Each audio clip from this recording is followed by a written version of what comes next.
Sup guys, today we're gonna do some challenges. The challenge I wanna tackle today is the Printf challenge. At least I wanna start with the Printf challenge. And Printf, maybe you don't think about it, but Printf is a very, what should I say, complicated function actually. There are a lot of different parameters and switches and different percent, etc., etc. So it would take maybe a whole season of episodes to create the entire thing. That's why I'm gonna limit it a little bit. I'm gonna limit it to 3 different variable types. So I'm gonna do %s for string, %c for char, and %d for int. And I'm not gonna use any of these switches like number of zeros or stuff like that. Only these 3. But in order to make it a little more difficult, because this has been done a lot of different times before, so I want to up the ante a little bit, and I'm gonna set some limits. So I'm gonna code it without any libraries, not even the standard C library. The only thing that will be allowed are the system calls. So like read and write and stuff like that. Because if that's not allowed, I wouldn't have to create the calls myself with assembly. And we've done that already. And I want to focus on the C today. So system calls and their wrappers are okay, but nothing else is. And if I get stuck, because I haven't rehearsed this, if I get stuck, no Google is allowed or anything of the sort.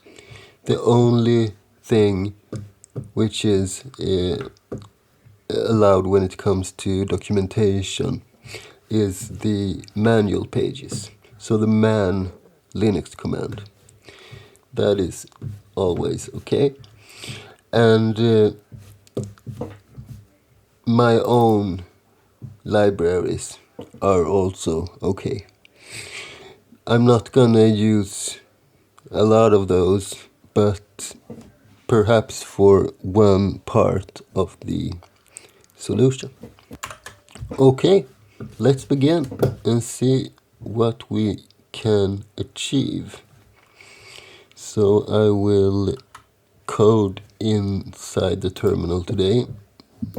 And the only thing I have prepared is an empty printf file. As you can see, it's empty. A symlink, which is called A, and that's just pointing to that .c file for convenience. And then I created a simple make file, which will compile everything. So let's begin. And I'm going to begin by creating a couple of utility functions, because if I'm not allowed to use almost any libraries, I can't even include the std IO. UniSTD is needed though for the system calls. Well, I need to define the following utility functions.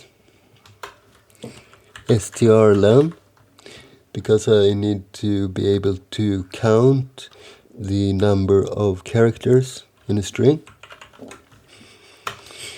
I will also need something like puts, which works similar to printf. It puts one single string to the screen, and no format strings and stuff like that, just one regular argument. And I need that for debugging, basically. And I will also create something like, I think I'm gonna name it putchar, which will print a single character, one char. And finally I will need something like char dupe, I think I'm gonna call it. It's a function which will take one argument. Let's begin with that one so I can show you instead. So char dupe will return a string,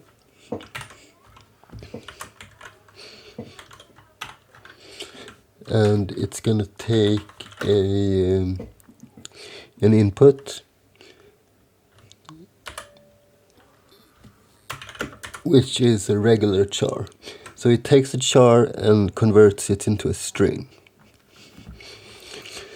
So, and this is quite simple to do. I will just create a static buffer of 2 bytes, and I will also create a pointer. Not really necessary, but I like working with pointers. I will point this towards the buffer, and then I want to change the first character to the C, and then I want to increase it so it goes to the next position, and then I want to put the 0 byte there, go back, and then I will just return the buffer. So if I send a J, it will create a buffer of 2 bytes with a J and a 0 byte and return it. Okay, so one function is done. This was the easiest one. Let's test it. We need to create the putS so we can start testing things. I will let this be a void, I think.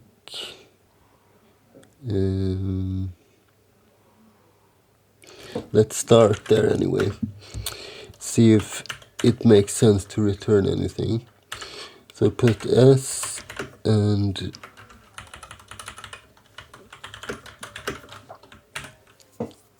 we will take a pointer as an argument. str, and what do we need for this one? It's not a lot actually. Let's see, we need to write it towards that, and we need the string length. That's right. So let's pause this one and we will create the string length. So string length is an unsigned integer, strlen, and we will send a string to it.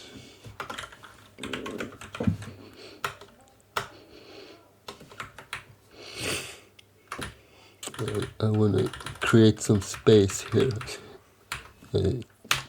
I get annoyed when I have a lot of text below the cursor when I code. Okay, so strlen, what do we need? We need an int counter, so int n, and we need a char pointer, and then we can just do a for loop where we set the pointer. Let's point it to the str, and at the same time we set the n to 0, and we're gonna loop as long as the thing that this pointer is pointing towards is not 0. So we'll just do a star p, and each run we will just increase the pointer, and we will increase n, and that's it. We don't even need a body for this one. And then we return n. I think this should work. Okay, so what do we need here? We need to know the length. So unsigned int n, we set n to strlen str,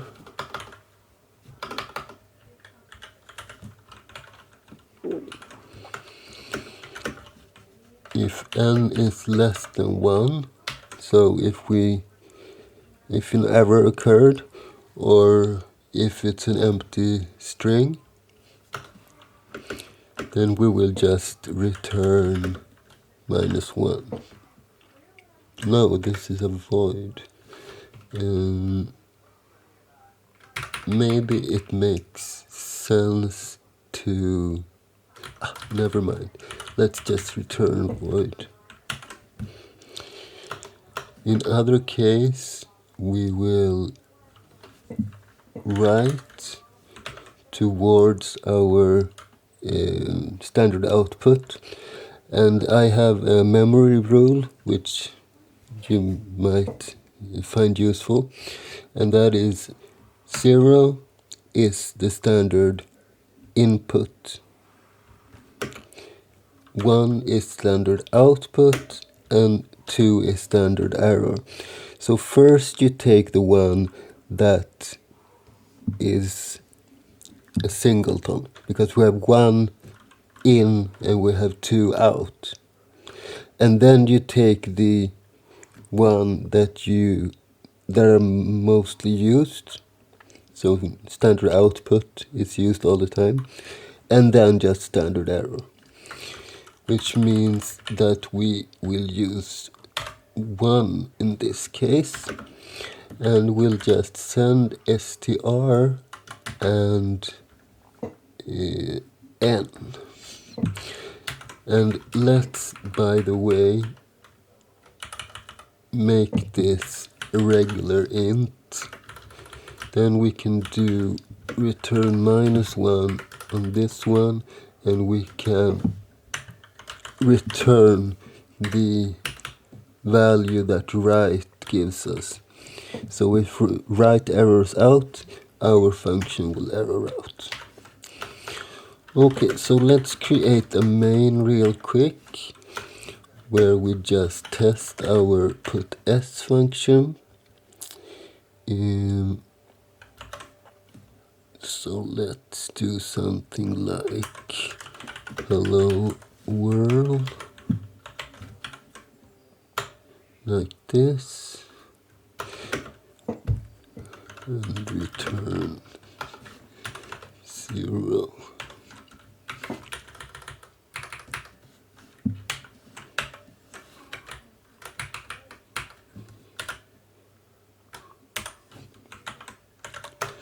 And we make this one. Oh, that was a lot of errors.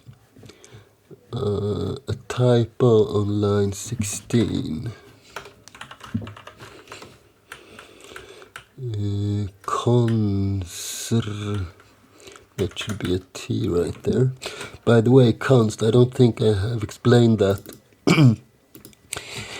Some people of Code C would have omitted const in this case, so would just have char str.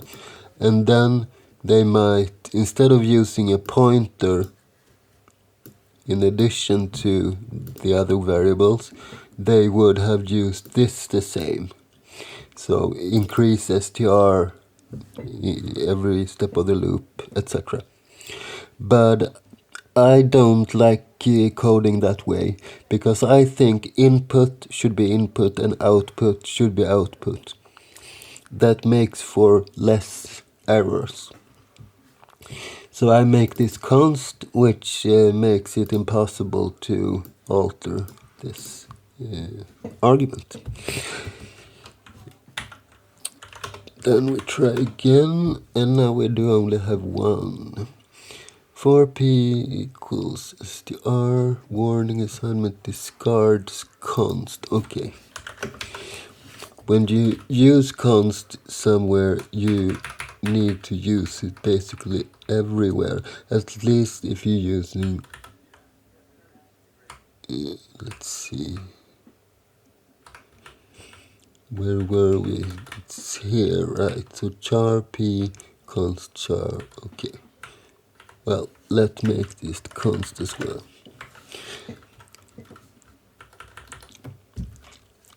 And then you might think, well, we are setting this afterwards, and we are even changing this.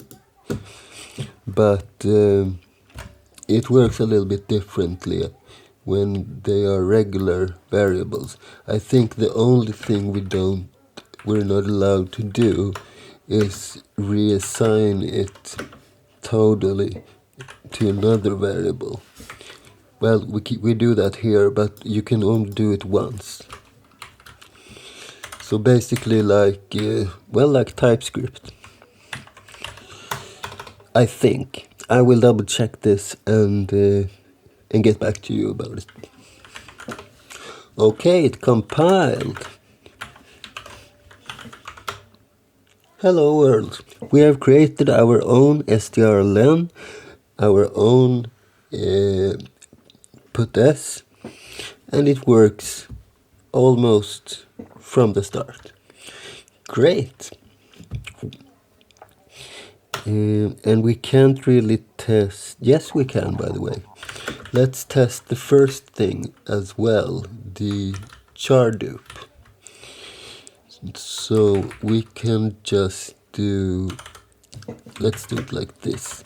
We create a pointer, and then we just do p equals char dupe, and we'll send an x, and then we'll just put s p.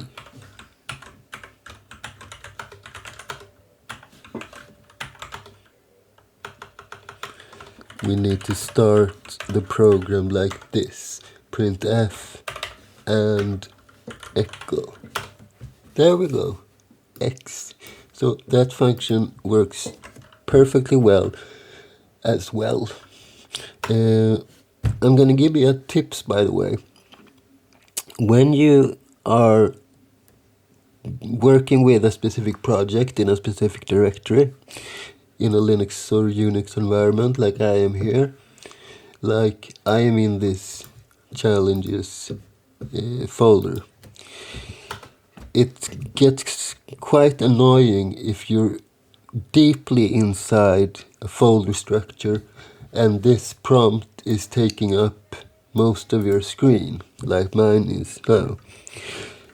One thing you can do, which is a temporary thing and it doesn't save that settings, you can do export home equals $PWD.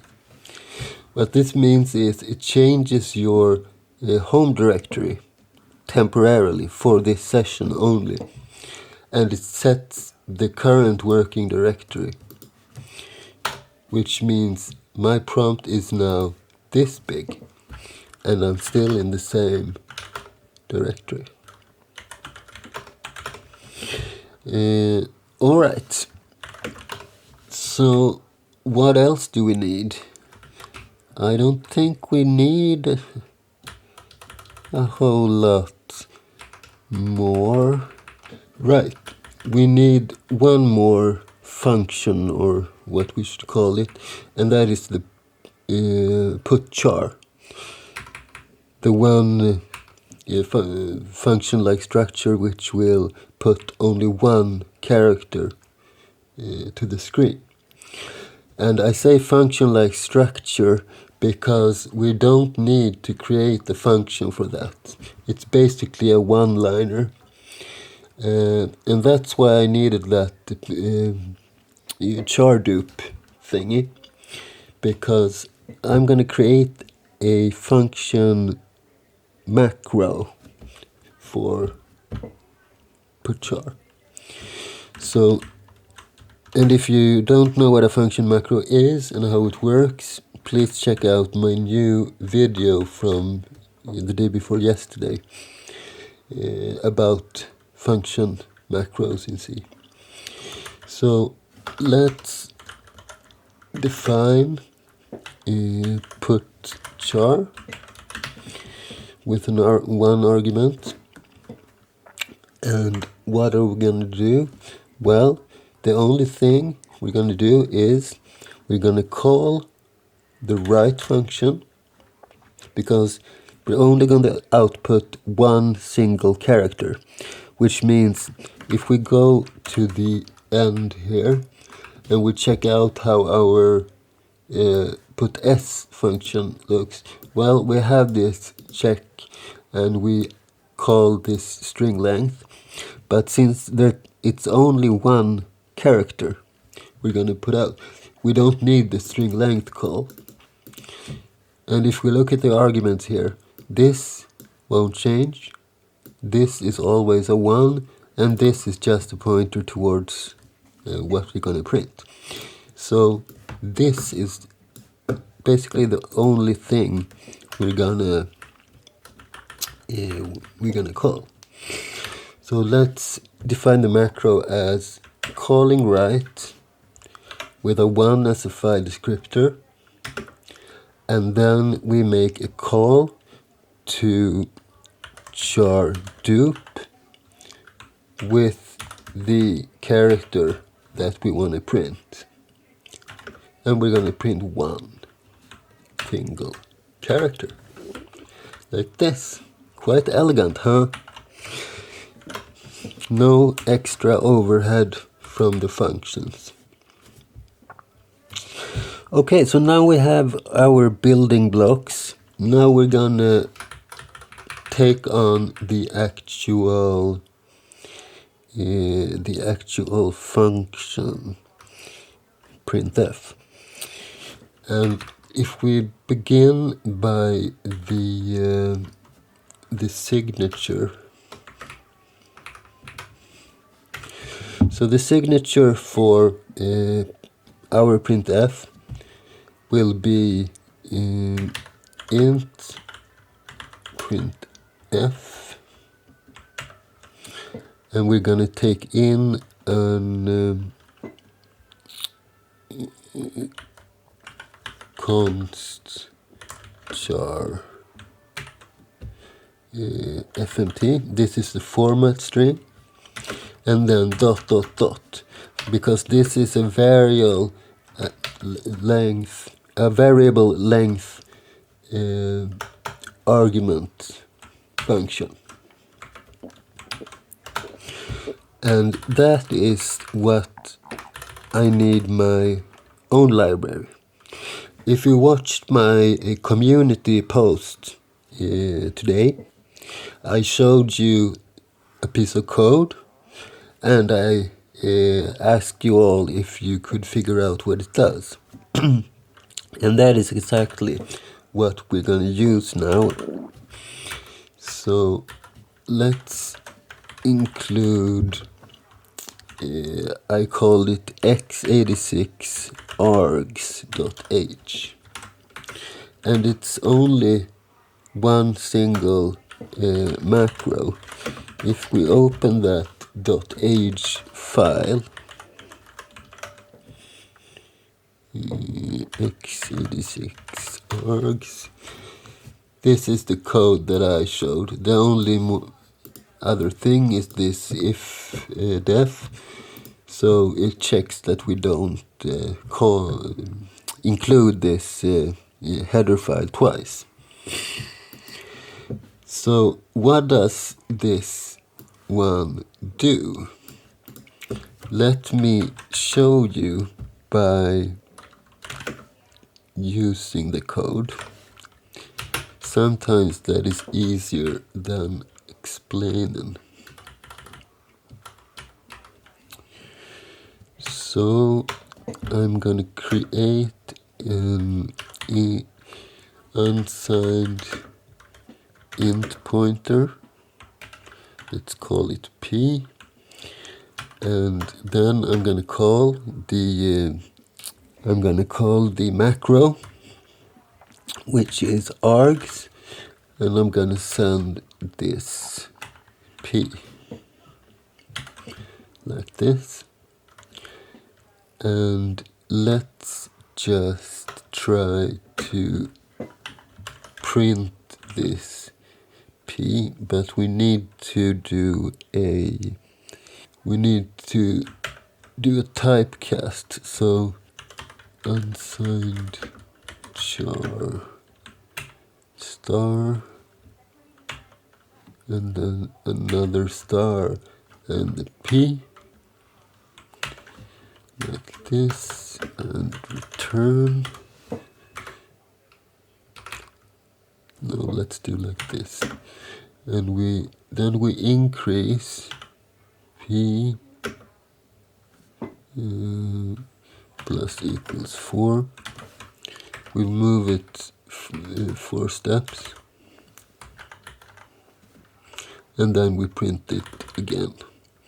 And in our main, let's clean this out. We will just call printf with something like %s.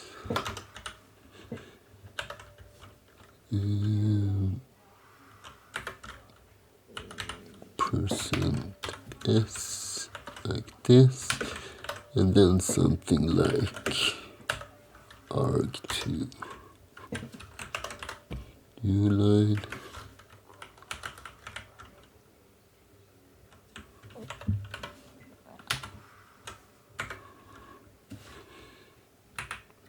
Okay. Print, how do I spell printf? And this uses putters. I think I did it right. Make return. That's not the correct spelling, right? I have a bad keyboard.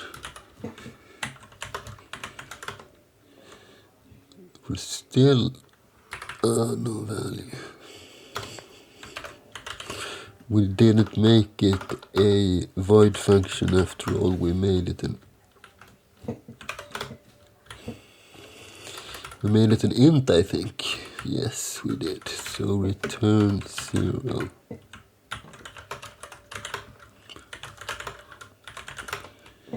Okay, compiled without errors, and if we run it, boom!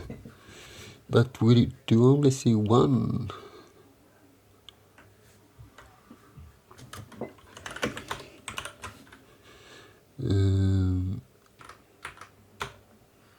arg1. Right. I remembered wrong, because we can, as you can see, we can already access the FMT. So we don't need that. This is only for the argument.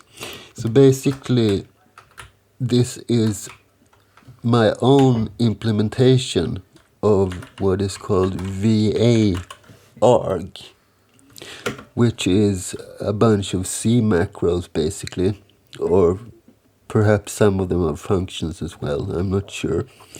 But you use these functions to handle those variable length arguments.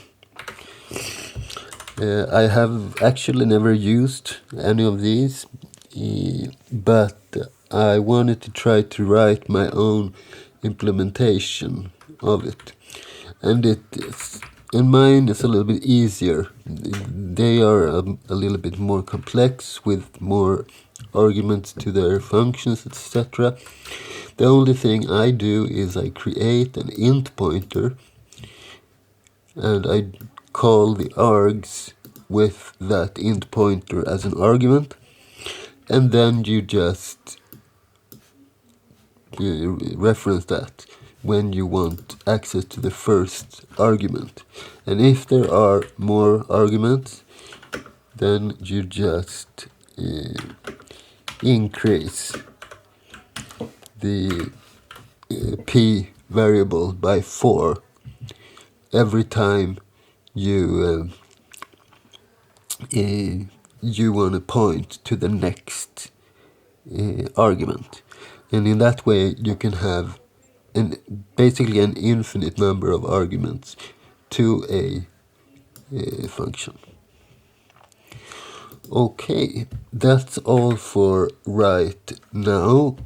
I hope you want to subscribe. Okay guys, welcome back everyone.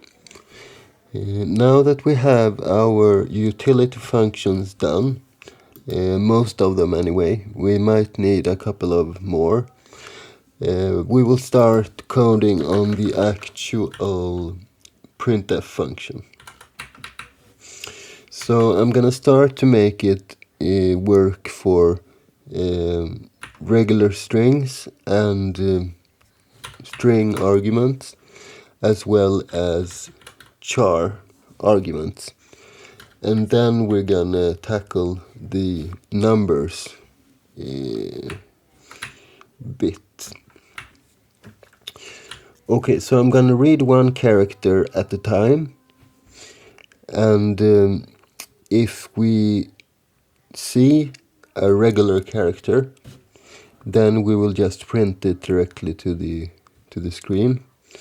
If we see a percent sign, then we will enter another state, and we will wait for the next character and handle that one differently, and then go back to the usual state.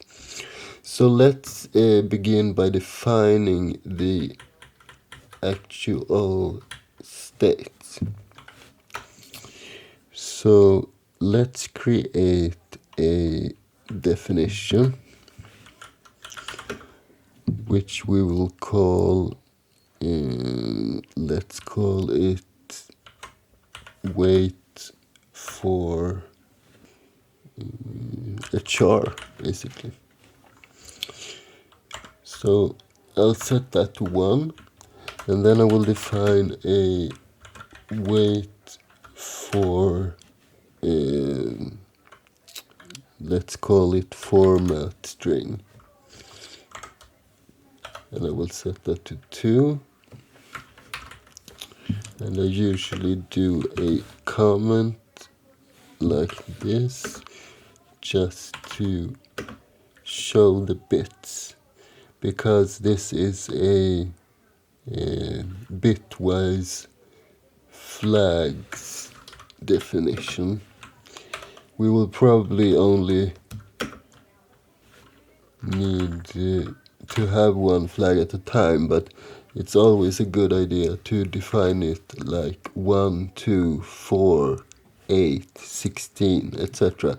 in case we would need to combine the flags, which we probably don't.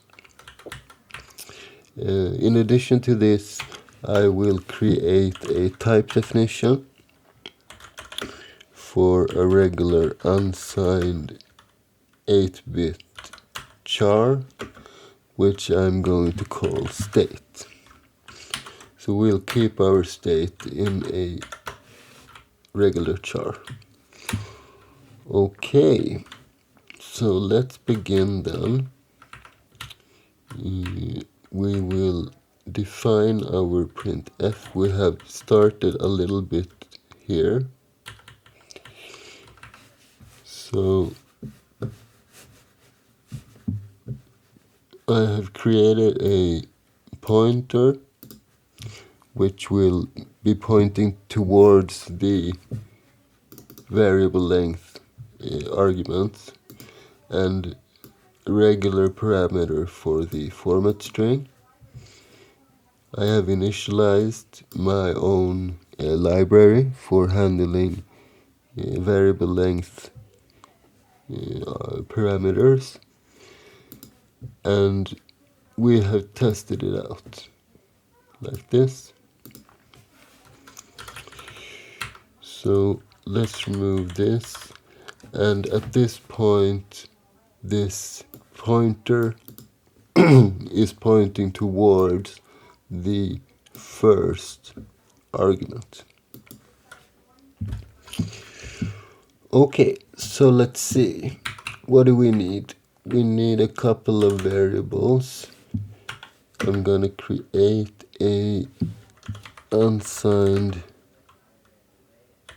char, which is the one we are reading. And what else?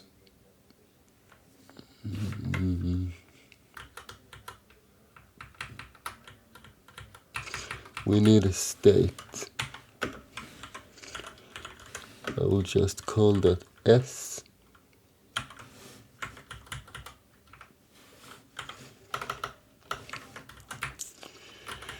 And let's create a regular while loop.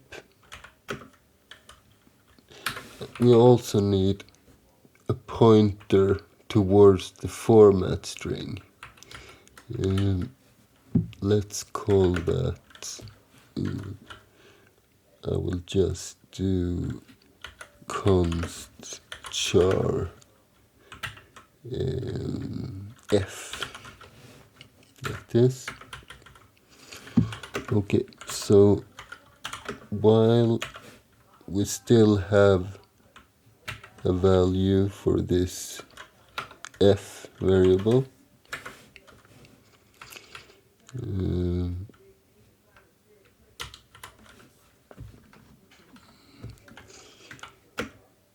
we will, let's see, first we need to check what state we're in, and we need to initialize those things.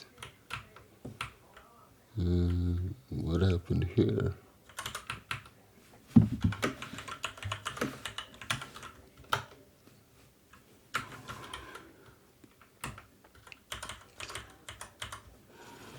Okay, so first we initialize this, then we will set our state to wait for character.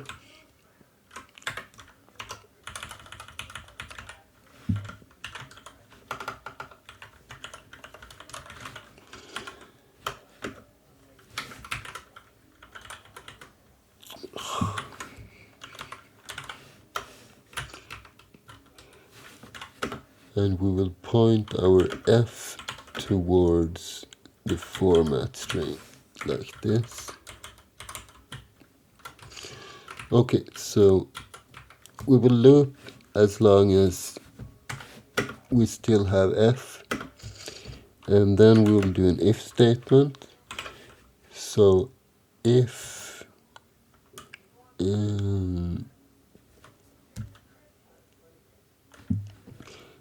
s and wait for char, and this single ampersand is a logical bitwise AND operator. So I could just as easily do this in this case, but since we are using flags, I like using this. Okay, so if we're waiting for characters, then we will switch F.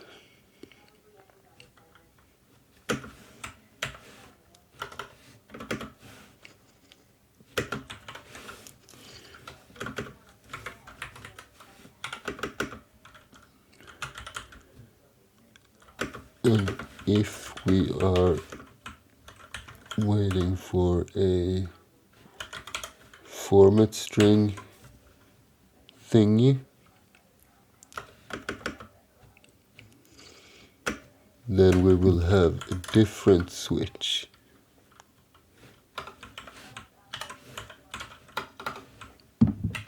But that too will be for the f variable.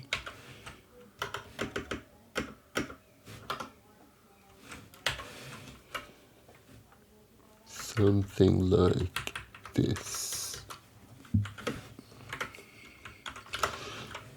This should be a pretty good structure, and we want to increase this f pointer one time per loop, so to speak. Okay, so if we start with this switch,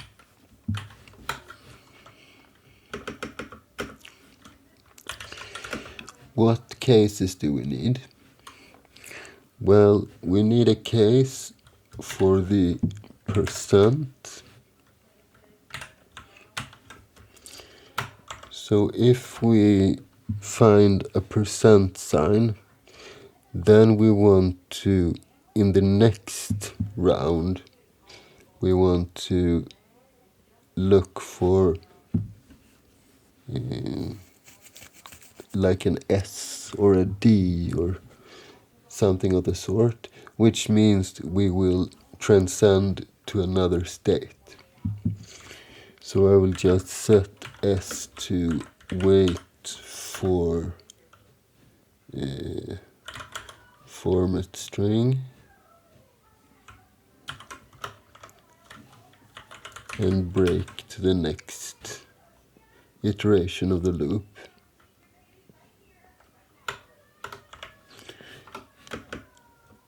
I will also have a default case. So this is when we have a regular character.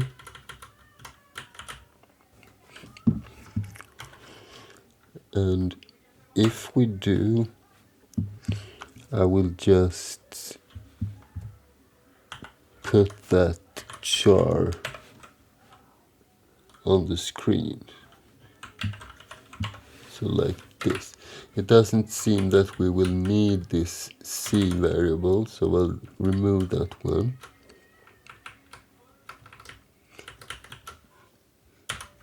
Clean up the typos. So if we get a percent, we change states and continue. If we don't get a percent S, we put that char to the screen.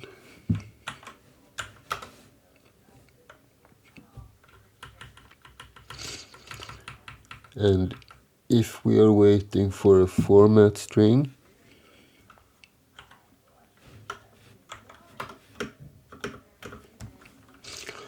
and we get a percent sign, so that's if we have a format string that looks like this, then we want to print that percent sign to the screen.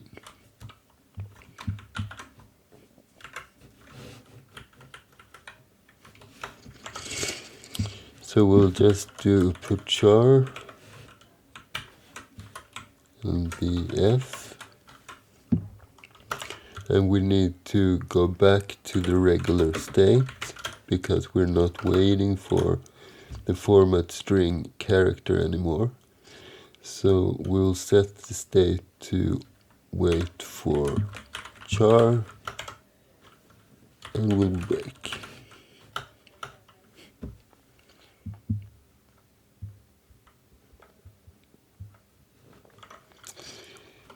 So what do we do if we don't get what we think we should get? Like if we have a percent sign and something like percent x which isn't supported, the only thing we should do in that case is change back the state. So I'll set s to wait for char and break. So we don't print anything. Okay, so we should have enough right now, unless I have forgotten anything, in order to make this work for regular strings without any arguments, that is. So let's just return 0 and end it. Can remove this, and we can remove a lot of these. Let's see what it says.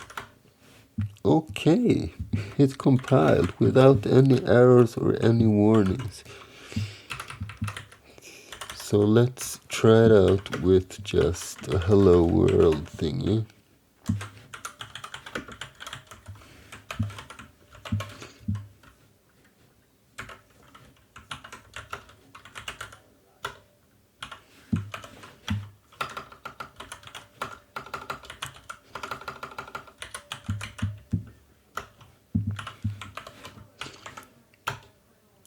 Would you look at that?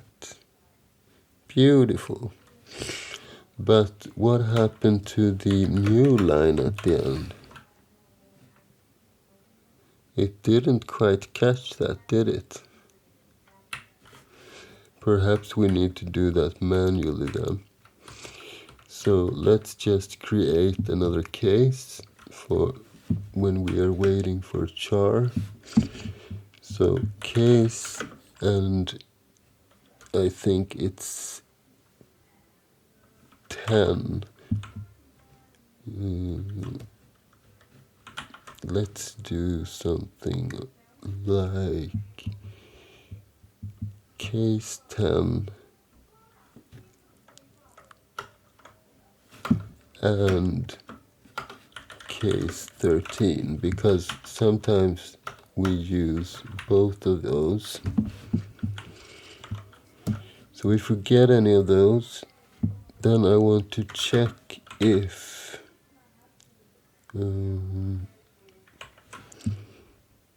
percent f plus 1, so the next character, if that is equal to 10, or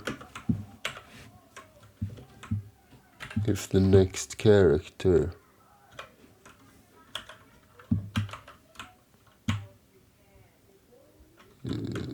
is equal to 13. So now I'm handling if we get like one of those. Then we don't want to handle both of them like a new line, because in that case we will not be able to, well, we will get a double new line, which is not what we want. So we will check if the next one is also one of these two, and if that is true, we will simply increase f once more, so we just make a jump over it. That should work, right? and we will put char 10 and break. I think this will work. Let's try it out.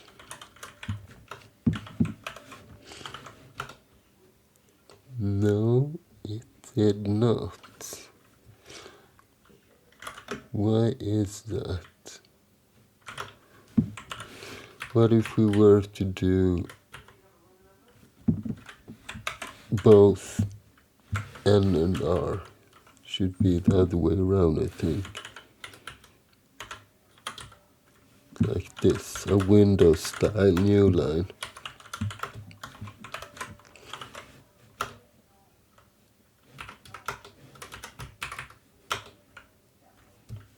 Okay.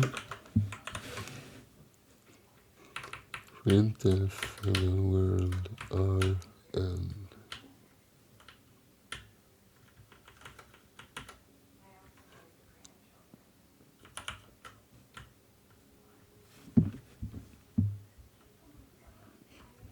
Let's compile this one and we run it, and then we try it out with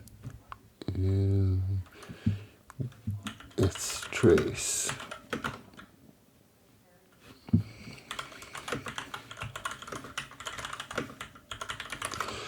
strace is a great tool for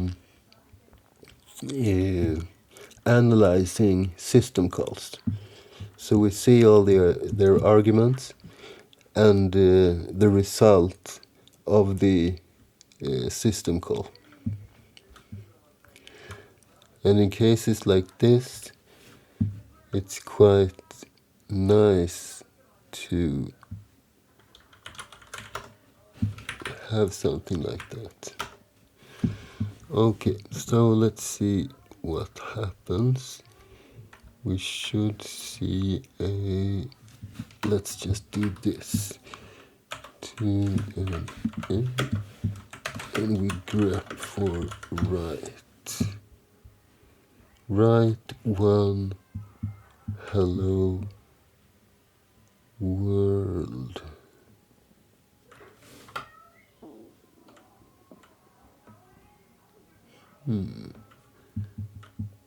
It sends the entire string. Now that's pretty weird. But we are telling it to, maybe it's not calling the right function. What if we were to add a 2 after each function names? So it's not colliding with the regular functions with the same names. So this will be strlen2 and put s2 and printf2. This should also be strlen2 and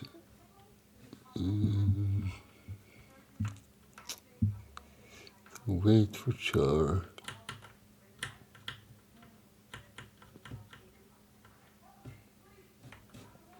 Putchar 2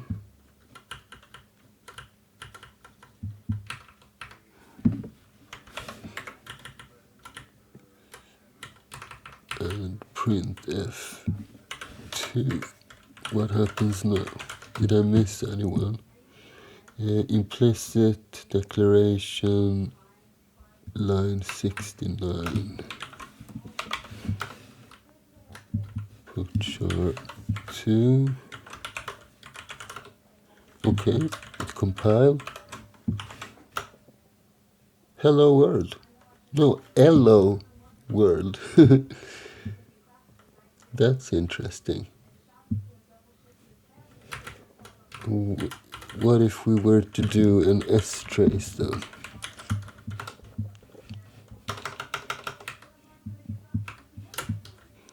And if you wonder what this means, those messages that we see here on the screen, they are sent to the standard error buffer, and the regular program output is sent to the standard output.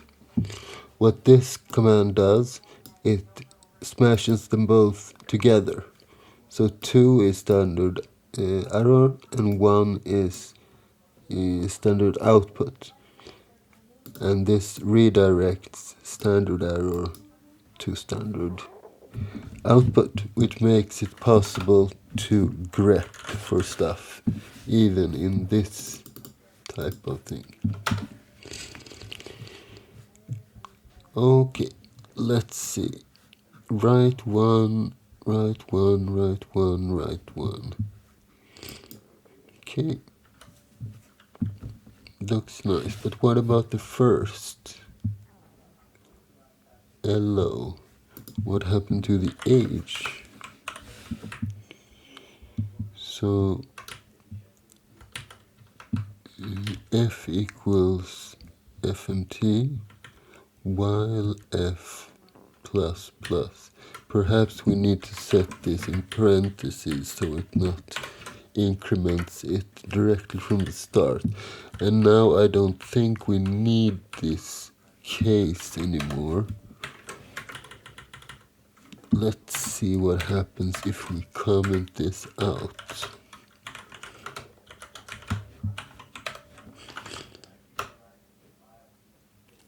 Okay, the new line cell works, but we have this problem still with the first character. So let's retrace our steps.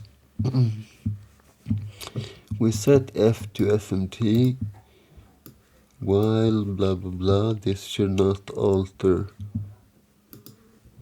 the pointer until the next iteration, I think. Perhaps it does it directly, because we don't have any other thing that can disturb it, right? So case percent is not happening. The only thing is default, which does putchar on the f. And then we have a little else if statement, which shouldn't happen. Okay, that's probably it. I thought the while didn't increase this pointer until the next iteration. But perhaps we can do something like this instead. Do and at the end we will do while percent f plus plus.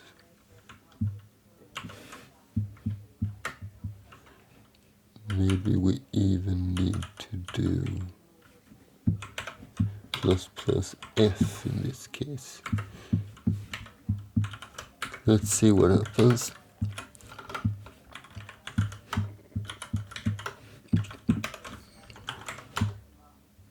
Okay, now it works. Great.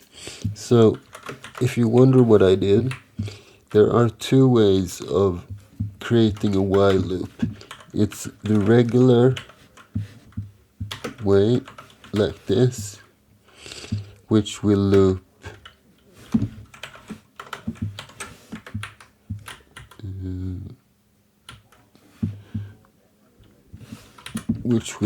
all the code in here, and it will check this condition at the very beginning. So if this is not true, nothing will be evaluated in this while loop. But sometimes you don't want this conditional check to happen on the first iteration. And then you can just put do here instead. And at the end, you put the while and the condition. So this means that these lines will always happen at least once. And then at the end we check, should we continue the loop? And this was a good example of when we needed to do that. Okay, so let's see what happens if we do %. If it works correctly, we should get, let's put some text afterwards as well. We should get 1% signs on the screen and then the ABC afterwards.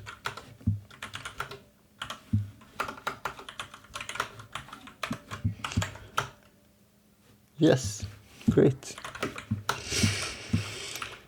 Okay, so that works. Now we're gonna do a little bit more advanced stuff. We're gonna take care of the arguments. So we have this p pointer, which is currently pointing to the first argument, which means we should, let's see, in the default case, when we have a failed % with a bad sign, we shouldn't print anything to the screen. Sorry, this is wrong. Default here. We shouldn't print anything to the screen. We should transcend into the wait for char state, but we should also increase the pointer, because if we are calling printf, and let's say hi %s, and then something %x, which is not supported, and then something else %s, which is supported. In this case, we will have 3 additional arguments. So let's say we have a string variable called name, and then we have some foo, and we have some bar. If we're not incrementing when we fail to print foo, this would be unsynced, because this % refers to the third, which is this, and everything will be out of order.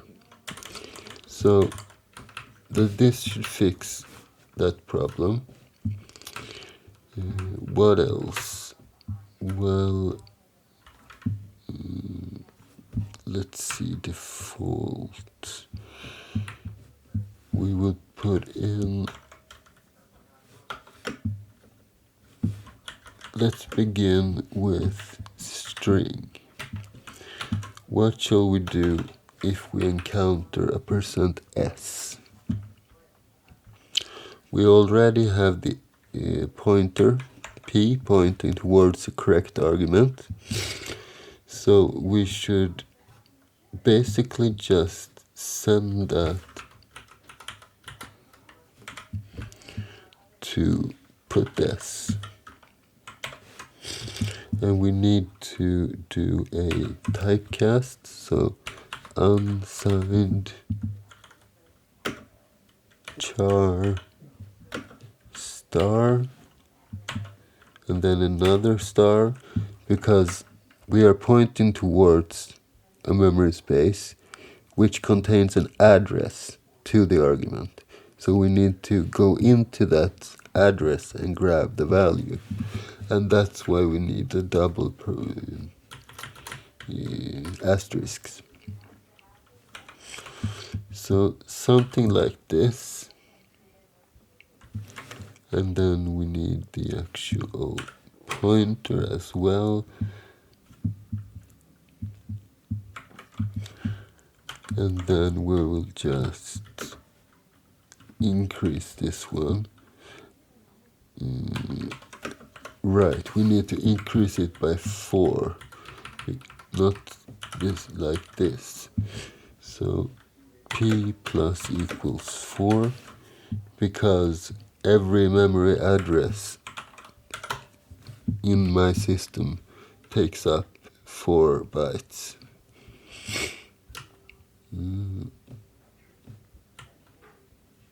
Okay. We also need to change state. We need to go back to the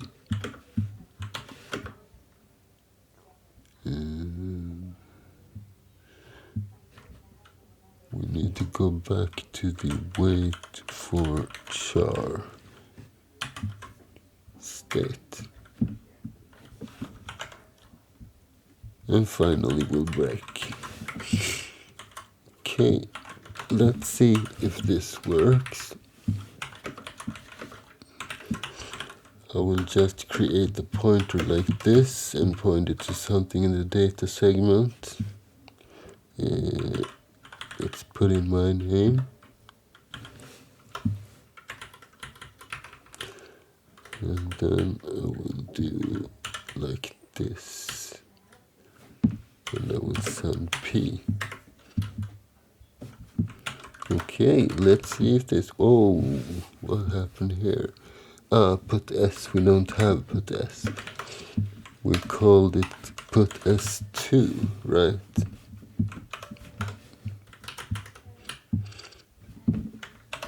So put S2 and another typo at line 92. You probably caught that error. And it compiles. And it kinda works, no? Hello, hello. So what are we seeing here? It prints out hello, and then it prints out the format string. Okay, so we are probably off by 4 bytes.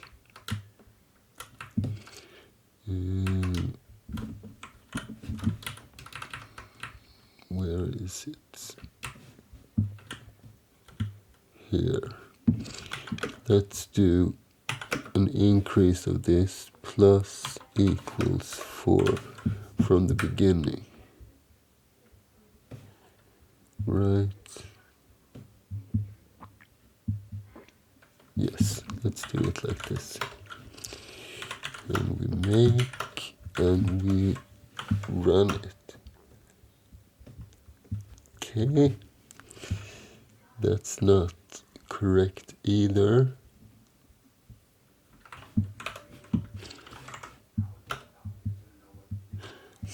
I just came to think about something. It is an int pointer, so perhaps it jumps 16 steps if I increase it by 4. Is that perhaps the case? What if we were to do just this instead? And wait for char, wait for format, and we come here, and we will just increase it like this. Let's see, we break out here, and we come down here. And we will increase in this case as well.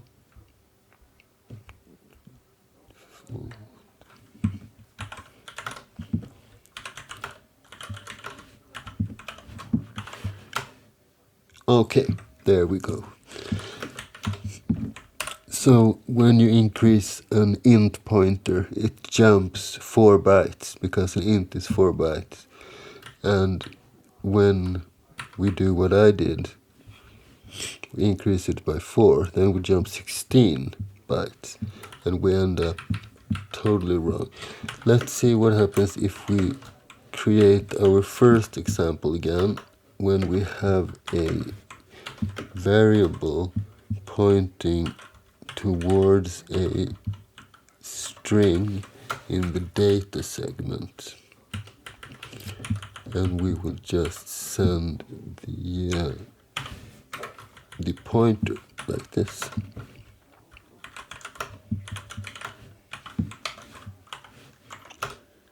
Still works. Beautiful.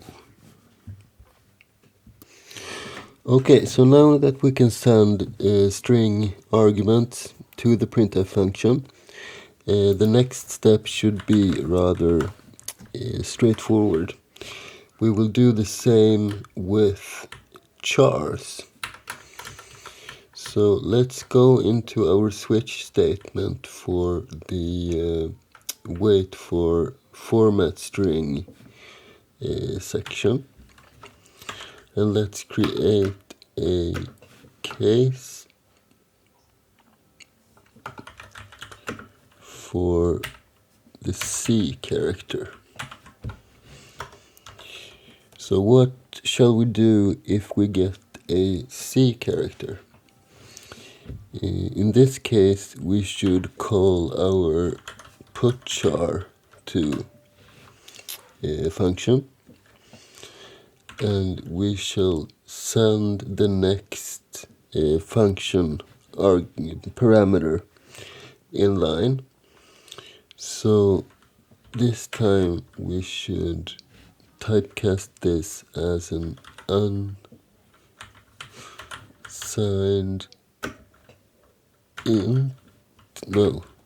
unsigned char without the star, but still this star, I think. Let's try that out first at least. And then we increase our pointer. We set our state to wait for char, and we break. So let's see if we can send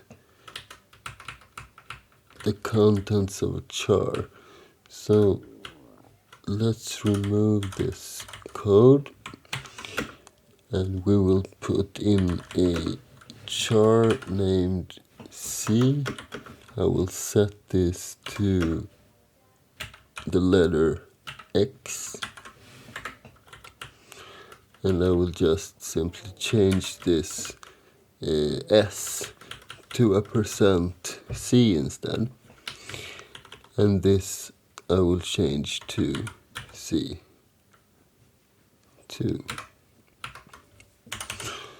Okay, let's see what happens. It compiles,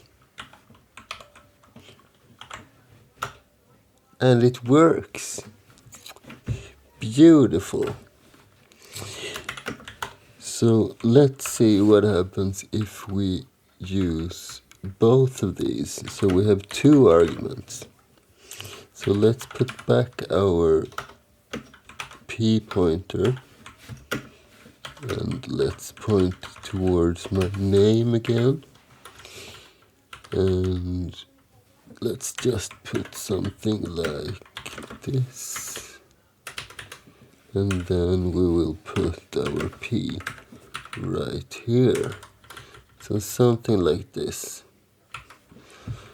Let's see what happens.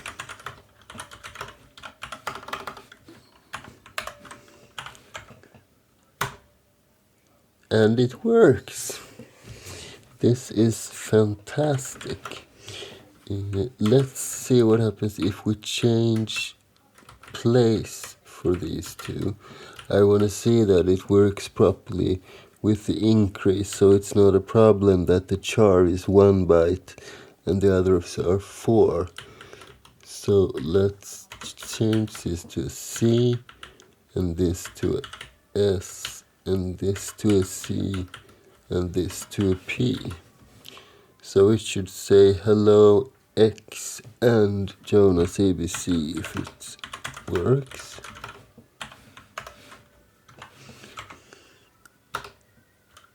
Yes, works perfectly fine.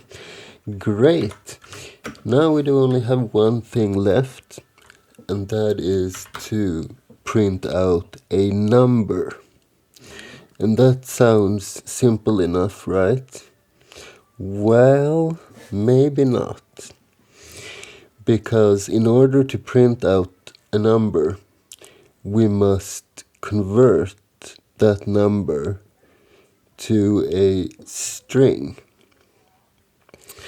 And this would be very easy if we were allowed to use the standard C library, because there are a lot of functions like that. But we're not allowed to use that. So we need to code our own function which transforms an int into a string of number characters. So there, in the standard C library, there is a function which works in the other direction, which is called a2i. So this takes in a string and gives out a number. So let's name our own function i2a instead, and a 2 at the end. Okay? So int i2a2,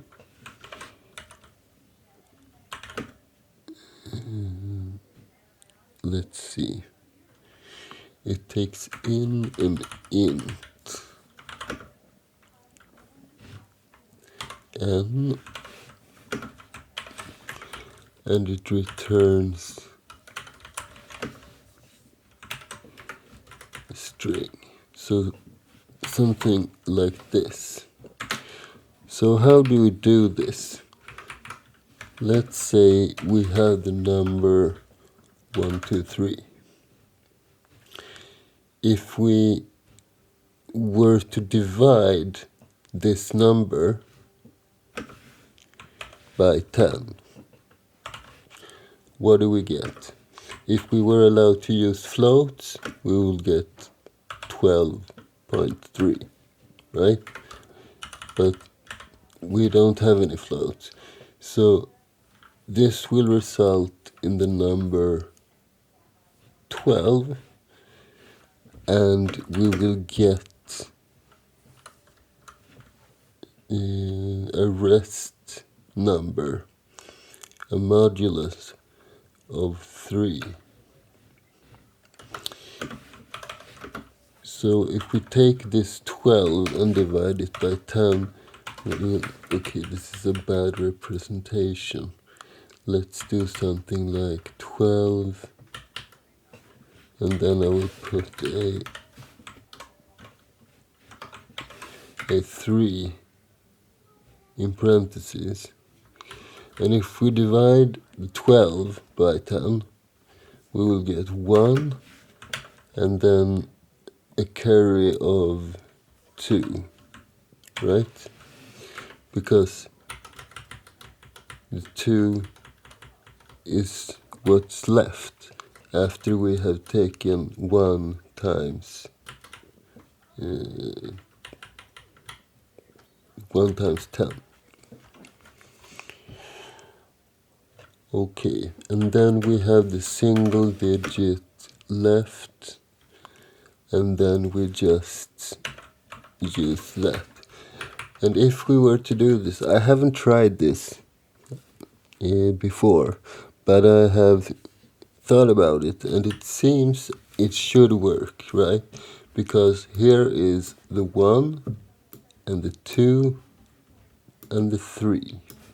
So we would get all the numbers in reverse order this way.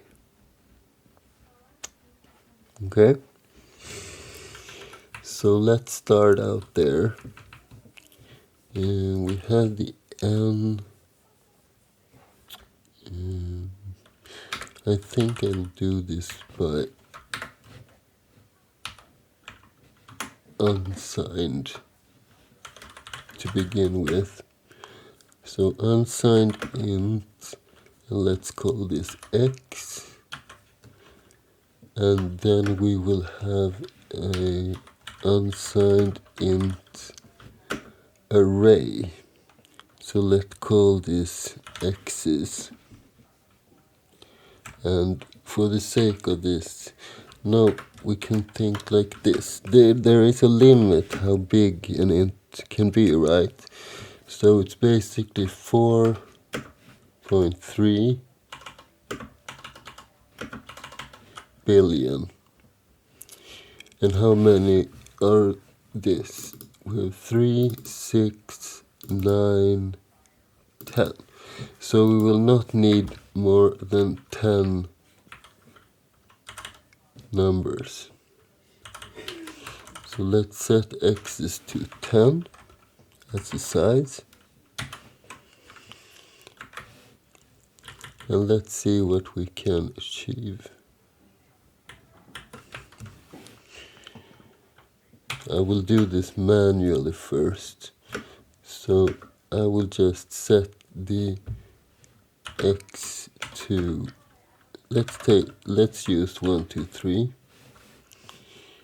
And I think we might need a y as well.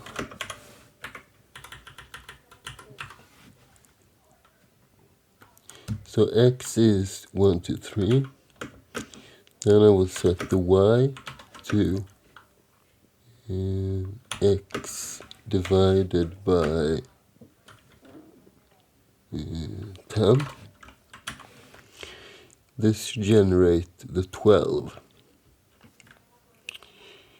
So y has the 12. Alright. And we need to store the modulus, but we can put it in our buffer. So let's do x's, and we will worry about the reverse stuff later on. By the way, we don't need this as big as an int, because it's only one number, one digit per variable. So a char ought to do it. So I'll set x is 0 equals, and now we do the same thing. So x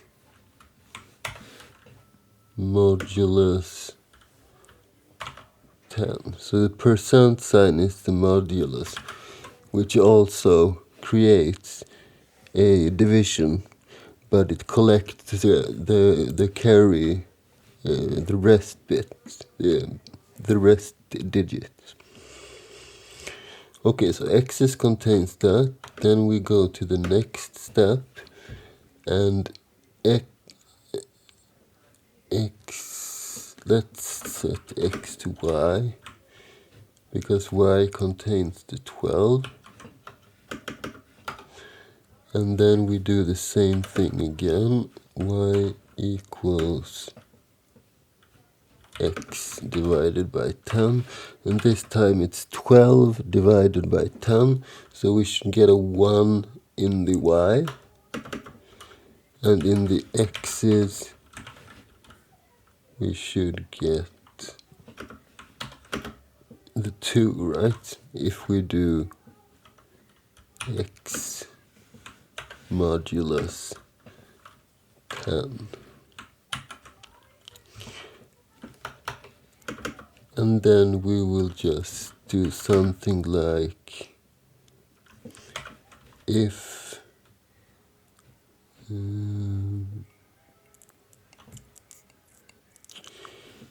y is less than 10,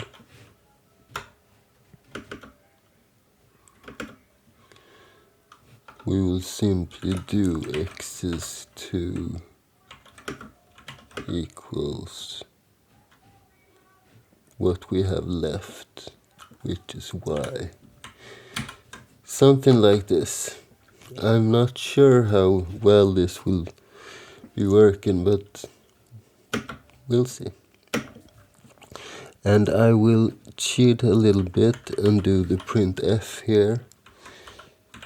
That's only because I need to know if this works or not.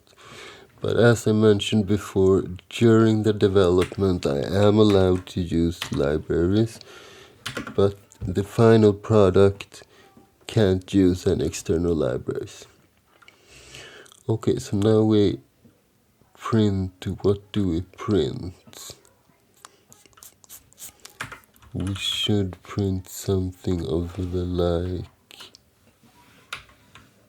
It will be 3% these here, right? And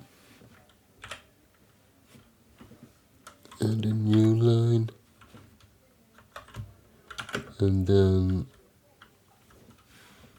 x is 2, x is 1, x is 0.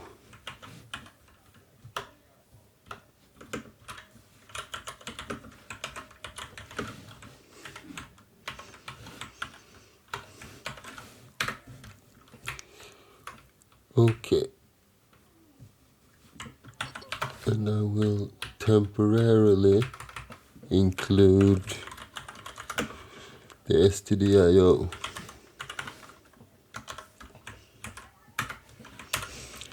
And then inside of main we will just call this function, and we called it a to I to a2, and we supply number 1, 2, 3 like this. Oh, I didn't remove that, right? No.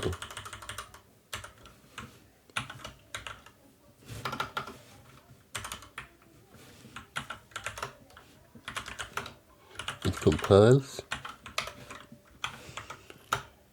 And we get 1, 2, 3. It seems like this is working just fine.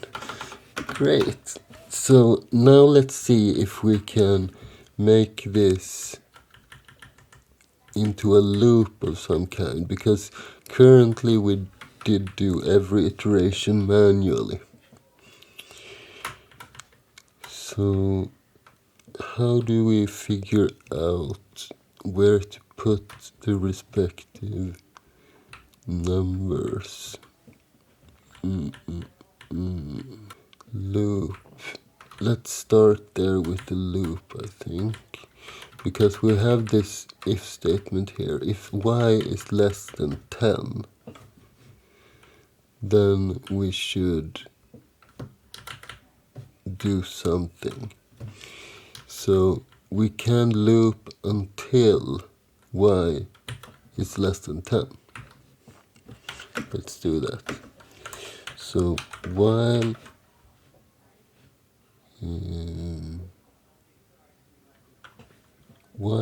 y is more than 9,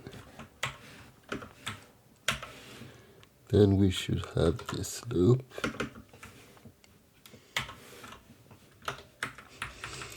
And the first step is always to put x to something,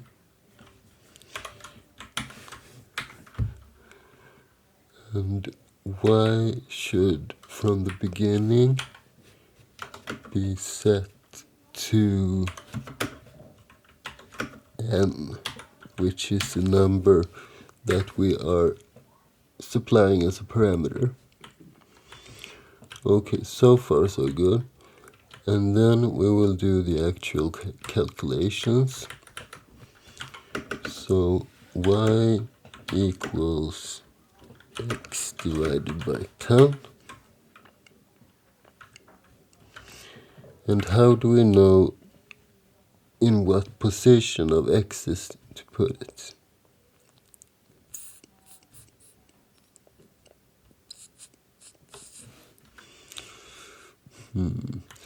Let's just put it at the first position for now, and then we will worry about the reverse order later on. Which means that we need a pointer as well. So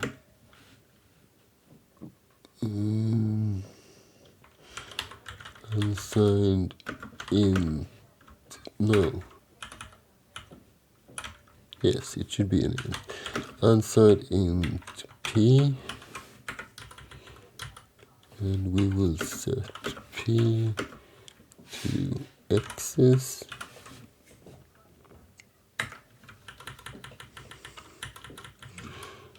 So y equals x, and then we do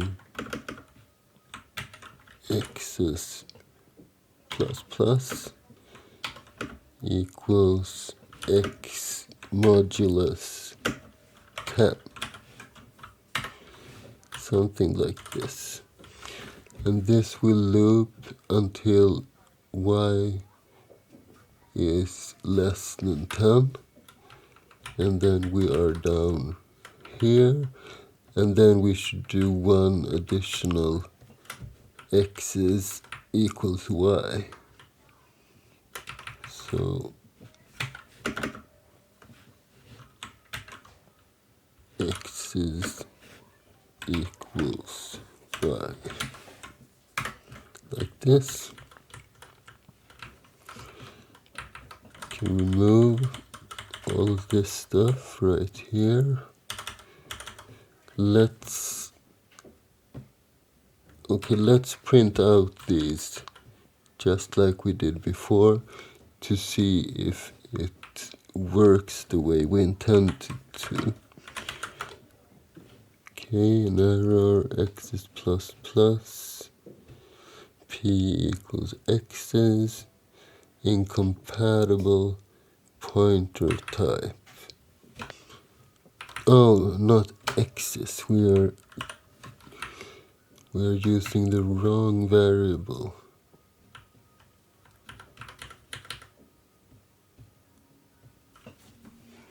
Right. I think we should use x's instead, by the way. So let's remove this one.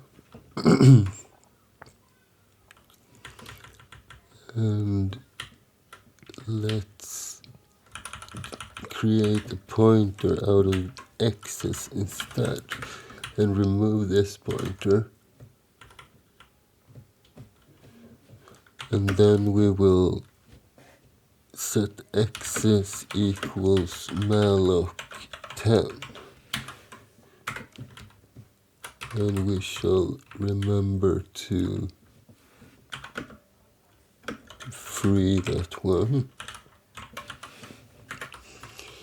So x is equal malloc 10, x's.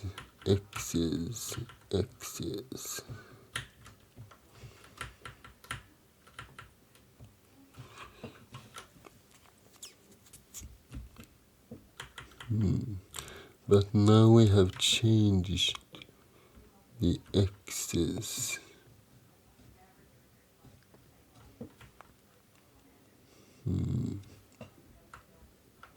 Maybe we do need that pointer after all. let's just do it like this. So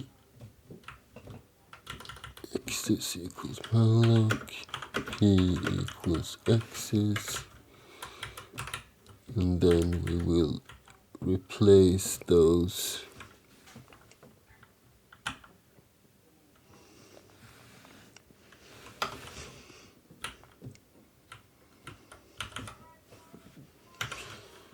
with p.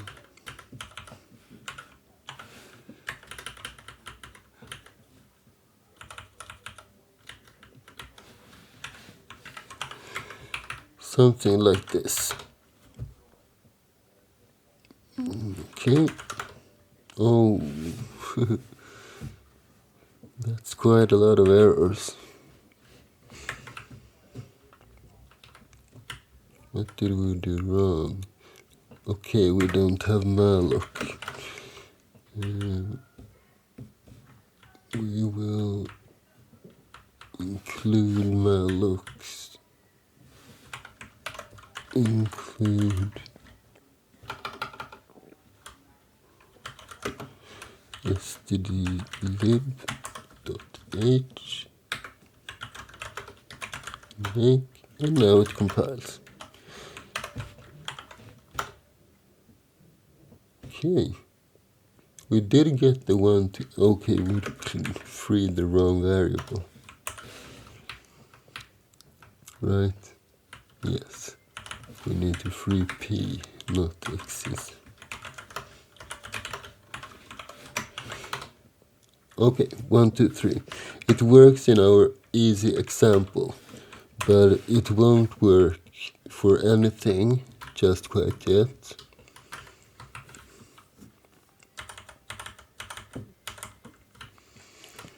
It will fill up all of these places.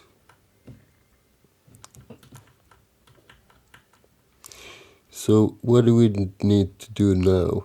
We need to plow through this buffer in reverse order, and we need to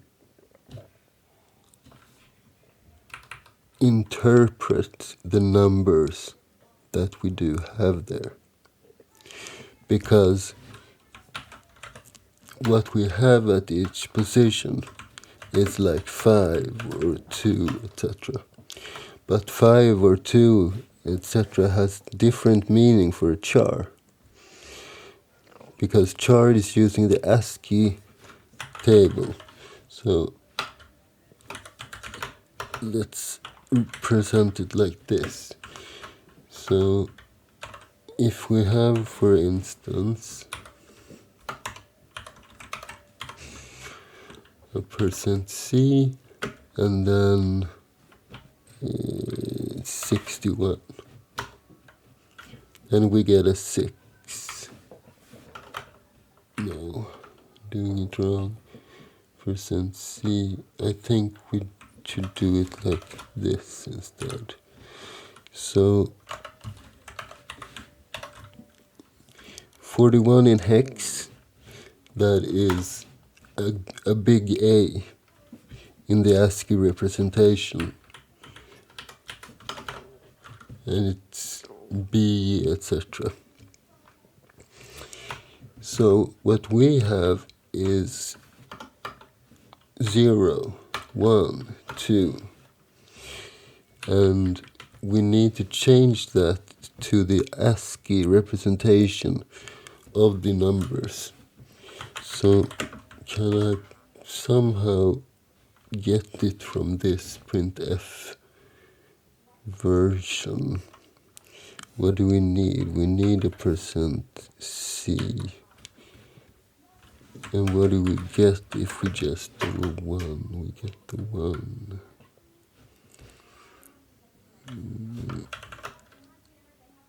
3.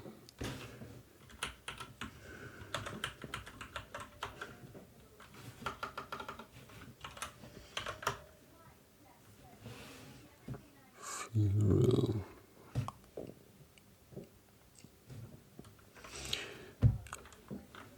Do we have hex stamp installed here? Yes. Okay, let's do hex stamp instead. So let's printf the number 1, for example, and then we do a hex stamp.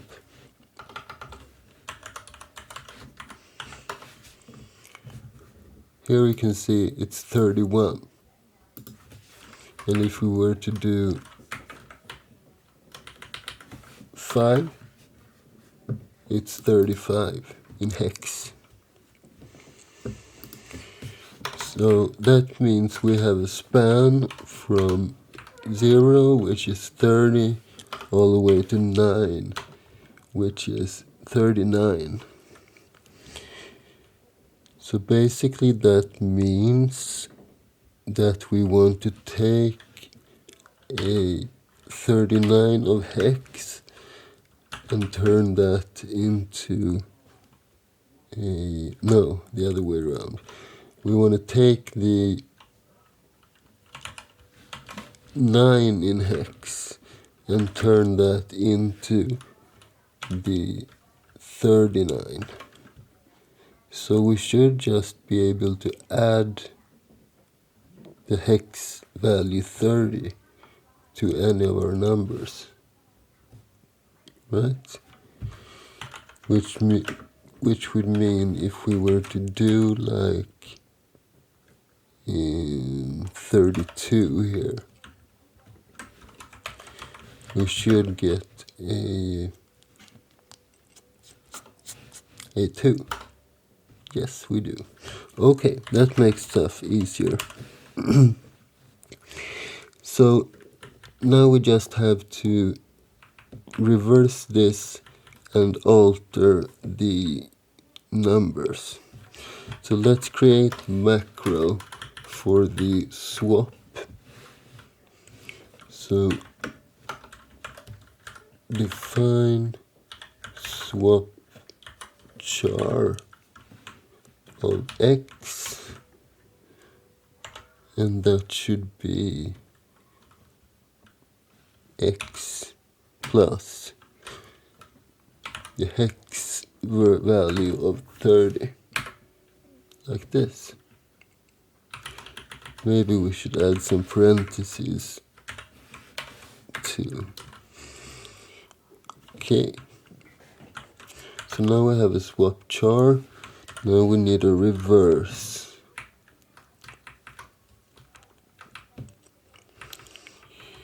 Maybe we should have some kind of ending character. Or do we need that? Because axis is pointing towards the last one. So if we start by axis and count down to P, we should be all right. So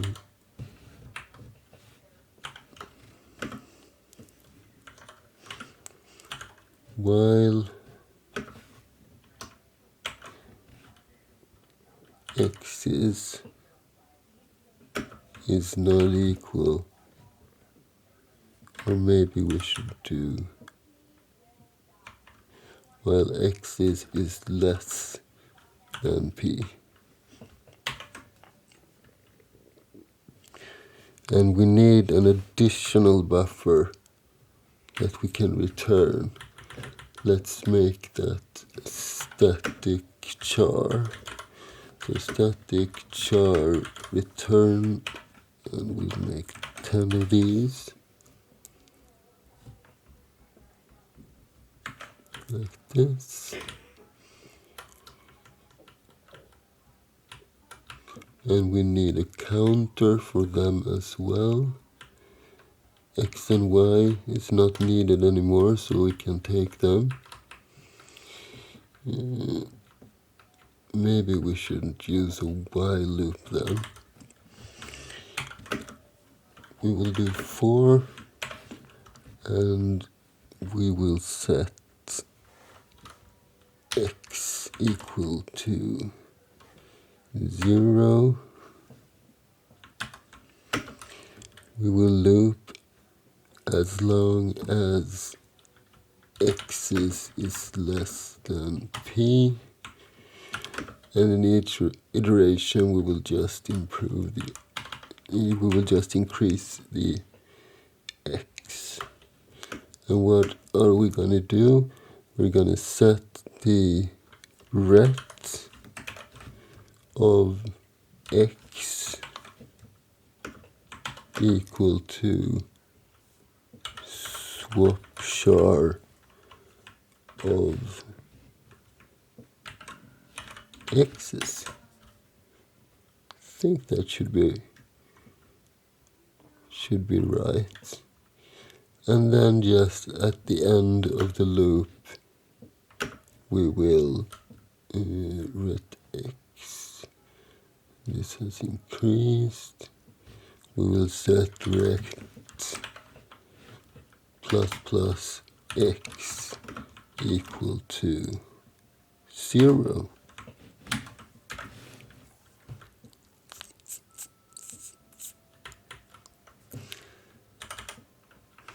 Something like that.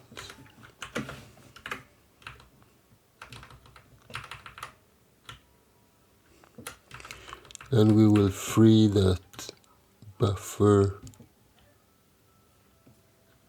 and we will return rect.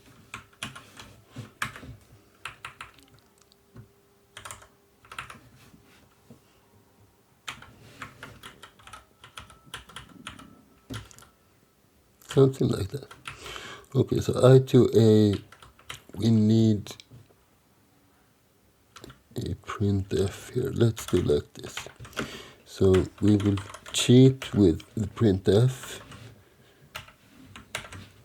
and we want to output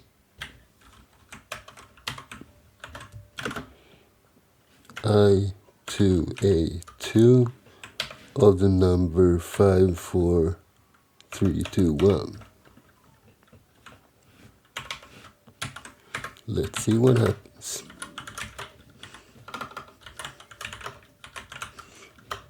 It compiles. Okay, we're on the right track, but it seems like the calculation didn't work out quite right. But let me try something. If we go back here and we do,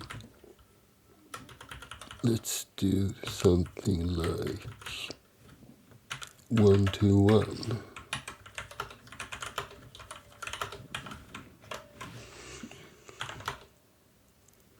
Five to 2 plus 7. Ah, wait, I have %d here. This returns a string. Let's try it now. So now it should say 1 to 1. Nothing.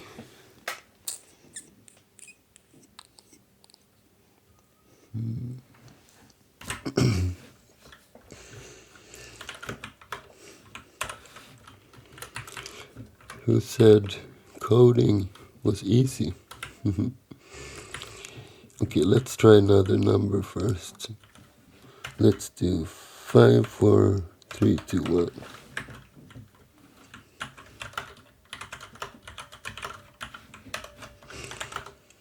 Nothing. If we were to do an S-trace, we would probably not see much.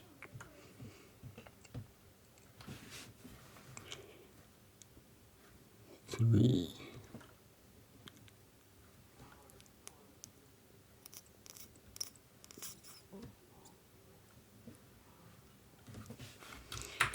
And an L-trace. L-trace is the same as S-trace, but we see the library functions instead of the system calls. but I doubt that'll help us much because we're not really using any external libraries. But perhaps we see something here. So ltrace.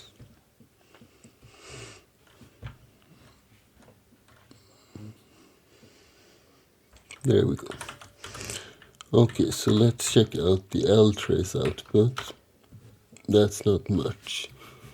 We allocate the buffer, we free the buffer, we send the printf.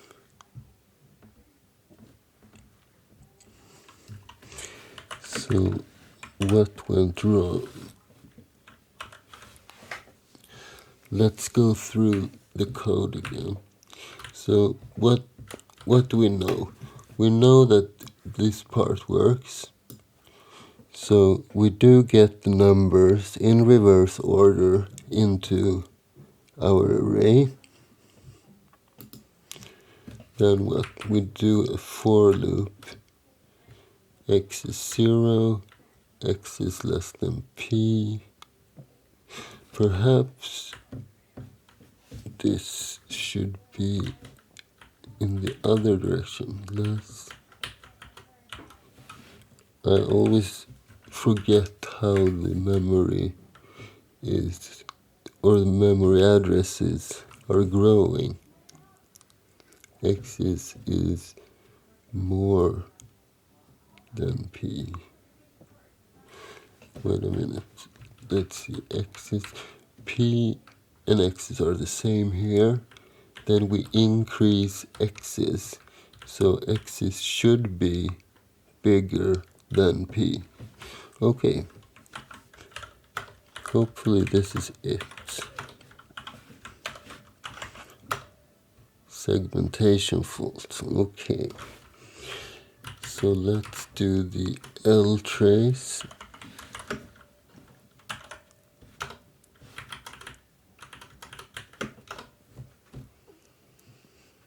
Malloc and then crash and then strace. So this is basically the negative part of doing everything ourselves with not using any libraries. It gets a little bit tougher to troubleshoot. But let's see. Why does this not work? As long as x, do we decrease x's somewhere? No. Okay. Because we definitely should. So each iteration will do x's minus minus. Like this. Okay, let's try it again. 5, 4, 3, 2, 1. Okay, we're getting close. We didn't get the 1, but I think we forgot about that actually. Because we do, so we loop until y is not longer bigger than 9. And then at the end, we put x is equals y. So that should be the 1. But, and x's should still be pointing towards that 1. So when we go into the loop, ret x equals swapchar x's should be the 1. Or, maybe we don't do the last iteration here. So x is more than p.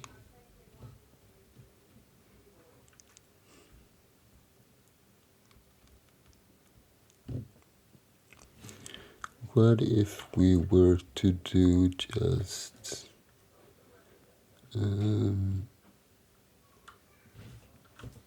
another one of those?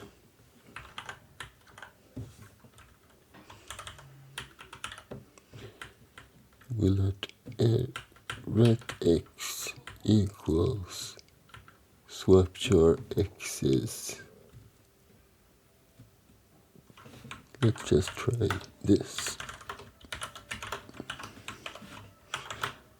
And there we go. 5, 4, 3, 2, 1. We have successfully created our own itoa function, which should make the last part of our printf quite straightforward, right? So let's go back to the printf and let's go back to the wait for format string state, and we'll create a case for the D character. And what should we do when we encounter a D character? We should put string 2, and what should we send? We should send I to A2 of unsigned char star p, and we have that parentheses and that like this. We should increase p, set the state to wait for char, and we shall break.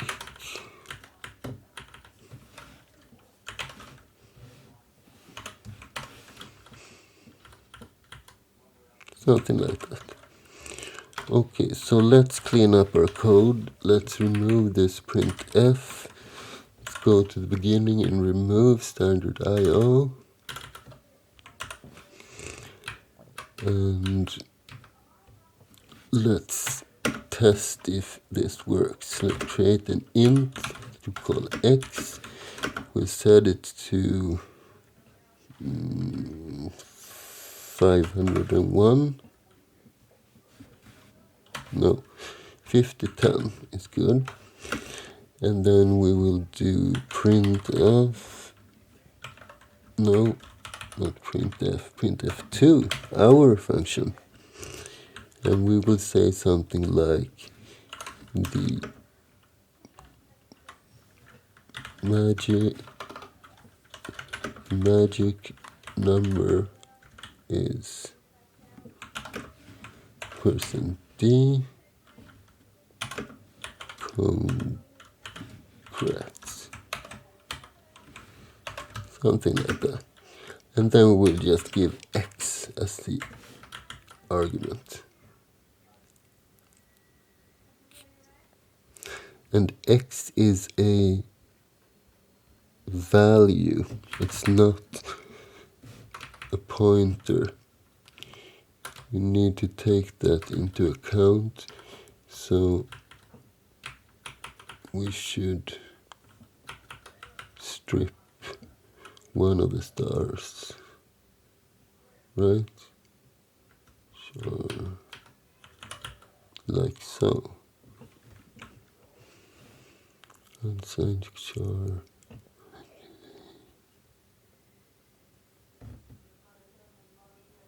Because we're going to send a number to that function, and we shouldn't even do char, we should do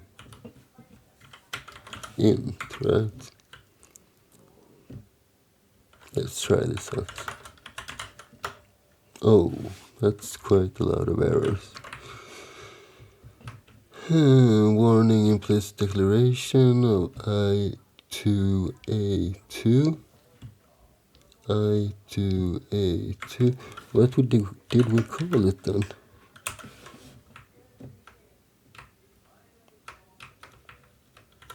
I to A to. Wait a minute, perhaps it's just the order of our functions that messes this up. Could it be so easy? Let's create some function definitions then. So what do we have?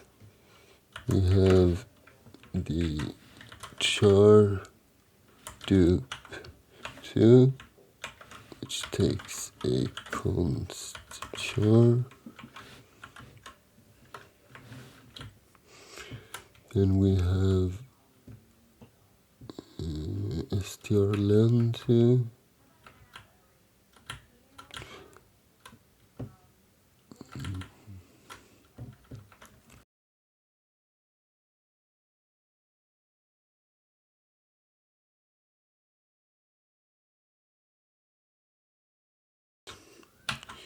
Okay, what happens now?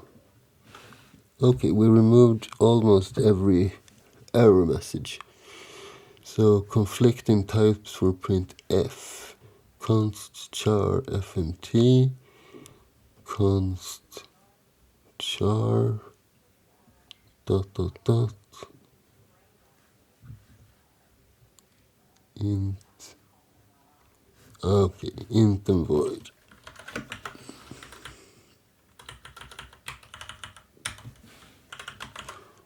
Forgot to change that. Okay, now it compiled. Let's see if it works. Okay, the number is not the right one, but that's probably because we messed around so much with the typecast. Because let's see where we have the %d. It's right here. It should, I think we should at least have let's see, unsigned char. I think we should at least have one of these stars.